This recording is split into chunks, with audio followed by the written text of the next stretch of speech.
ভালোবাসছিলাম একজনকে। হ্যাঁ, প্রচণ্ড রকম ভালোবাসছিলাম তাকে।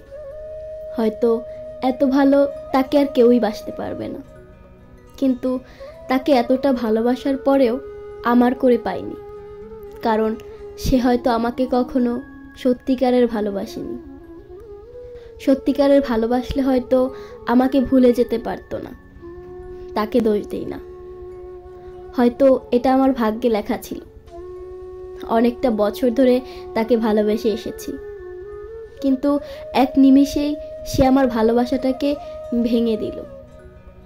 আমি নাকি তার জন্য পারফেক্ট না, কিন্তু সে আমাকে ভুলে গেলেও আমার পক্ষে তাকে ভুলে থাকা অসম্ভব। তাই মনে শত কষ্ট জমা রেখেও মন থেকে তার জন্য দোয়া করি, সে যেন অন্য কাউকে নিয়ে অনেক সুখে থাকে।